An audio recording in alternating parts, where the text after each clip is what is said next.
બદામ પાડતા પાડતા અમારી નજર વહી ગઈ છે ટ્રેક્ટર ઉપર, તો આજે હું તમને ટ્રેક્ટર ચલાવતા શીખડાવીશ, જો ચાવી હોય તો. પણ આમાં ચાવી નથી, ચાવી લેવી પડશે પેલા. શું કરે છે મૈયા તું? ભીંડો સમજો કેટલો આવ્યો, ઉતારવાનો ટાઈમ નથી. ઓ મિત્રો, આ બધા ભીંડાના છોડ છે, આપ જોઈ શકો છો. કેમ કે અમારે ક્યારે કાંઈ આવવાનું હોય એટલે ભીંડો પછી ચોળી બધું શાકભાજી થઈ ગયું છે બહુ જાજુ, એટલે આજે છે ને આપણા ફાર્મમાંથી જ ઉતારીને અત્યારે શાક બનાવવાનું છે ભીંડાનું. જોઈ શકો છો નીકળી ગઈ છે બતુડી. એ દેખાડ ગાયને પાછળીને, એને ખુલ્લીને ખાય છે નેપિયર એનો ચારો. મોજ પડી ગઈ એને તો. હવે મારી સામું જોવે એને ખબર પડી ગઈ આ કાટ છે. ઉવી કટી. અરે આ બાજુથી જોઈ છે, આ અંદર વહી ગઈ. તાર નીચેથી વહી ગઈ, તાર નીચે સે ચલી ગઈ. તો મિત્રો આ બદામનું ઝાડવું છે, આમાં જો બદામ આવી છે, કેટલી બધી આવી બનાવી.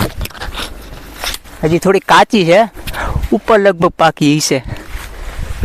ગઈ ગાયું દેખાય જો અહીંયાથી. તો મિત્રો ચાવી મળી ગઈ છે ટ્રેક્ટરની, હવે આપણે ચલાવીએ ટ્રેક્ટર. તું શું કરે છે આમાં? ટ્રેક્ટરમાં તારું કામ નથી ભાઈ, નીચે ઉતરો ચાલો, હમણાં બધું ખેડી નાખશે. તો મિત્રો ટ્રેક્ટર માંથી ચડી ગયા છીએ, હવે આપણે ટ્રેક્ટર ચાલુ કરવાનું છે ભગવાનનું નામ લઈને પેલા. તો ફાઇનલી આપણું ટ્રેક્ટર ચાલુ થઈ ગયું છે મિત્રો. અહીંયા હું બતાવું કઈ રીતે ચાલુ કરવાનું હોય. જો મિત્રો તમને ન આવડતું હોય ને તો પેલા છે ને ટ્રેક્ટરમાં ચાવી બિડાવી દેવાની, પછી આ બાજુનો ડાબો પગ રહ્યો એ ક્લચનો હોય, ક્લચ દબાવીને સેલ્ફ મારી દેવાનો એટલે ચાલુ થઈ જાય ટ્રેક્ટર. અને ક્લચ મારવું જરૂરી છે કેમ કે ગેરમાં હોય ને તો નકર ભાગે, ક્લચ ન દબાવી દો તરત. પછી ગેરમાં નાખવાનું, પેલા આપણે આને હાઈમાં કરી નાખીએ, આમ તો લોમાં રાખી. આ લો ગેર, લો પડી ગયો, આ પેલો ગેર. અને હવે ધીરે ધીરે ક્લચ મૂકવાનું. ઓહ, પાછળ ઊંચું કરવાનું રહી ગયું. પાછળ ઊંચું કરવા માટે અહીંયાથી થઈ ગયું ઊંચું. હવે આગે.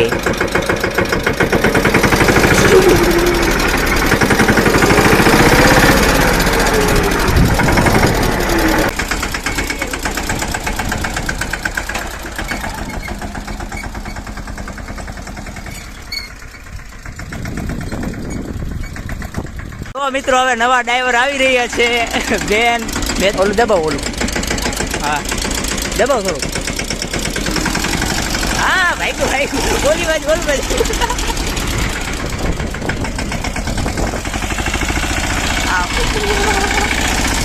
તો બેને ફાઇનલી ચડાવી લીધું ટ્રેક્ટર, ચલાવી લીધું.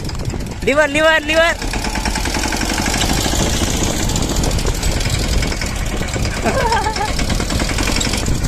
કેવો એક્સપિરિયન્સ રહ્યો બેન? પહેલી વાર તમે? પહેલી વાર નહીં, બીજી વાર?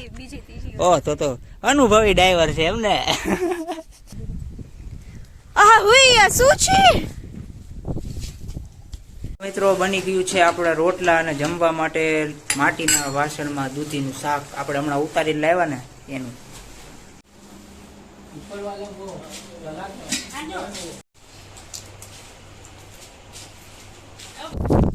તો મિત્રો આપણે ગાયોને ચરાવવા માટે આપણા ખેતરમાં લઈ આવ્યા છીએ અત્યારે નીચે, કેમ કે અહીંયા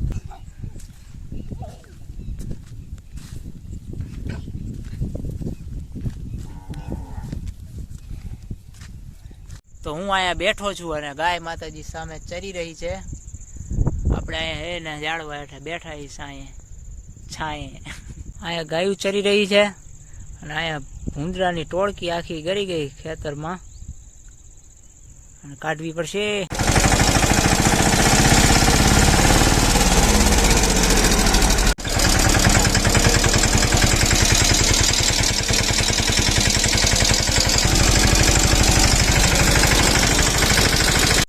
સાંજ પડી ગઈ છે, ચાંદા મામા નીકળી ગયા છે, પણ આને હજી ચરવું છે.